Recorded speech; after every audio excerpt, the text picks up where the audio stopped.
Oh, this Risa place is the straight-ish.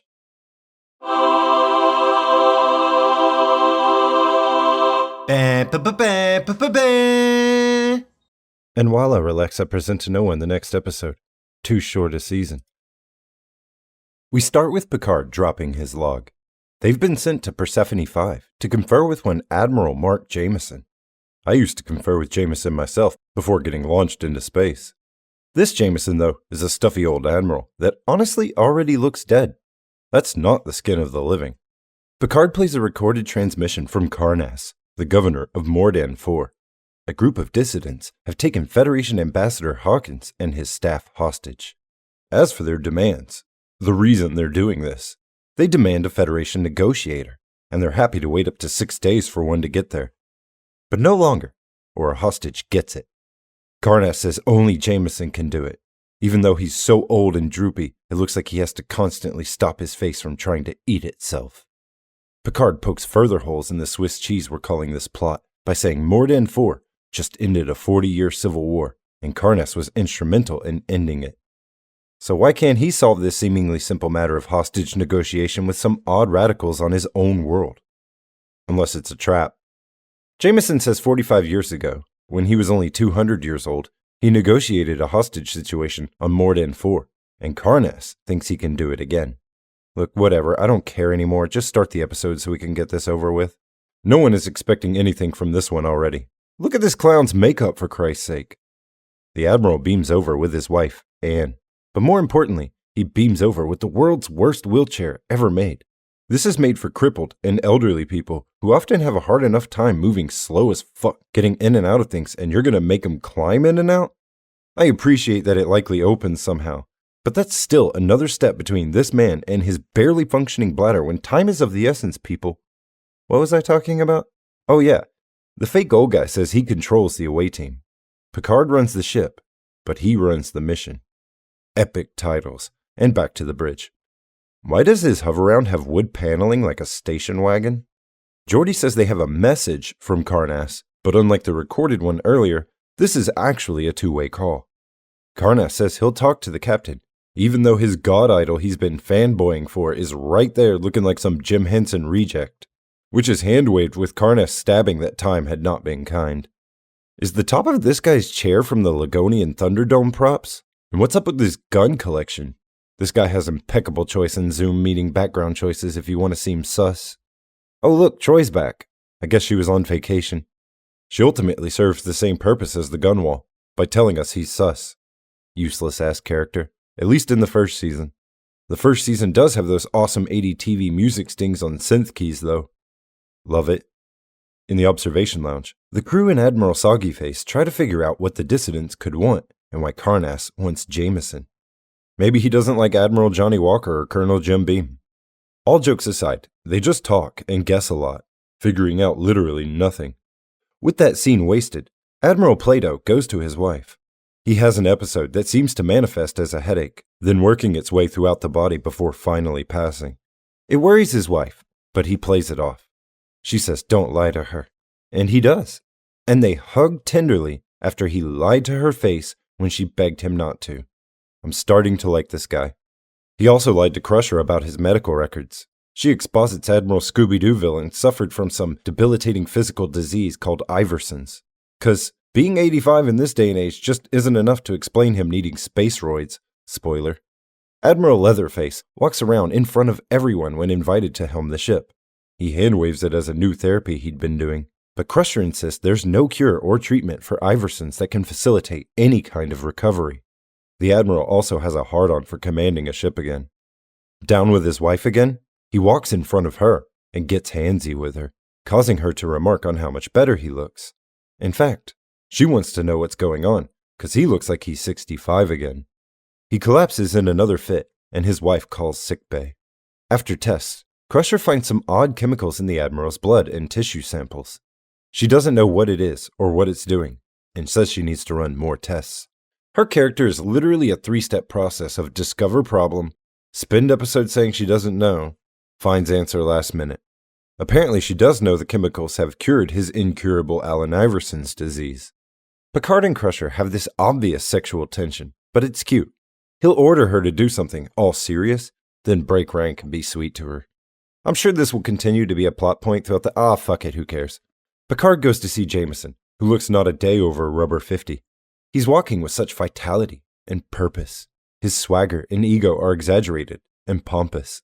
He admits to Picard and his wife that a planet called Cenobus II have a native people with a nondescript way of rejuvenating the body. Picard heard of it, but thought it a myth. Jameson says it's real, but has a high mortality rate and is very painful. They don't usually dap up non-Cenobusians, but Jameson negotiated some shit for them back in the day, of course, so they owed him or something. Tissue-thin writing. We're moving on. He says it's herbs and drugs, but he meant herbal drugs. It's supposed to be slowly self-administered over 2 years. He says he got some for his wife too. He just wanted to test it first. You know she ain't getting none of it because that actress is actually old. In fact, he immediately turns around and says, "But I ate them both. Full doses. I needed to for this mission." He keeps saying, "Look at me. What I did.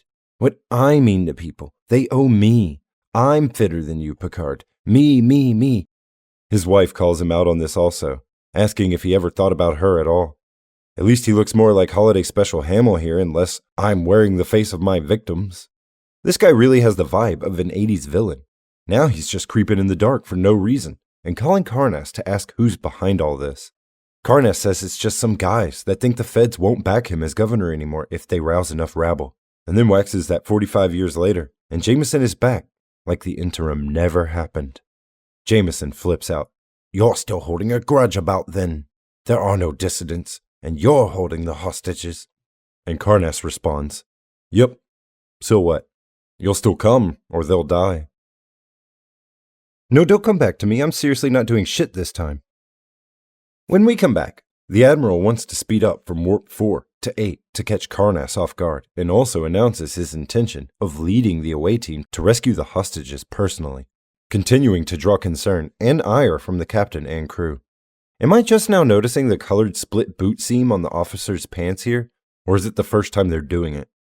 The Admiral exposits to the bridge crew and audience that during the old Morden Civil Wars, the cities were razed, leaving nothing but buried tunnel networks, and they rebuilt over them. His voice is very inconsistent, as the actor just kind of sounds like he did whatever for each scene. Sometimes he sounds younger, and sometimes he sounds like he's trying to be old and unable to speak like a human again. Still, he has Data pull up 3D maps of the tunnel system, saying Karnas held hostages there before, and probably has them there now, which Picard calls out as too obvious. Just like this episode. Karnas definitely has the capacity to kill the hostages, and Picard doesn't like the idea of a direct assault, but the Admiral has command of the mission and the away team. Meanwhile, his wife is lamenting his selfish decisions when the doctor informs her that the Admiral isn't stabilizing after taking so much of the youth herbs. Later, Picard finds Jameson drinking brandy instead of sleeping before the mission. General Grant approved. Oh, and he's like 25 now. Picard speaks out. This isn't right. This has happened before. Why a raid this time and with his crew? There's something Jameson isn't telling him, so Jameson goes into backstory mode. Morden had tribal factions running it once, with Karnas' father ruling one until his assassination. Karnas retaliated by taking a Starliner hostage, demanding Starfleet weapons. The cover-up was after 2 mediators were murdered, Jameson negotiated a peaceful release of the passengers. But the truth was, Jameson gave Karnas the weapons. He tried to balance this appeasement and his conscience by providing the other factions with the same weapons. His interpretation of the Prime Directive, he admits. But don't worry, buddy. The first thing I learned is that the Prime Directive is definitely up to interpretation. Picard is disgusted. This was the cause of the 40-year war. On top of all this, he falsified his records as well. This guy is a total piece of shit. Lying and manipulating to get things done is one thing, but early 20th century Earth history should have taught us about appeasement. Jameson and Picard believe Karnas wants revenge, and that's why he demanded Jameson. And that'll probably be the case with this writing. But realistically, with what they know now, why would he want revenge? For giving in to his demands? More likely he'd be trying to get more out of him. Arriving to the planet, Worf, Geordi, Data, Yar, Picard, and the Admiral, who should be a teenager by now but I guess it all stopped, all beam down to the tunnels under the governor's residence. The Admiral follows his memories of half a century ago, but things have changed.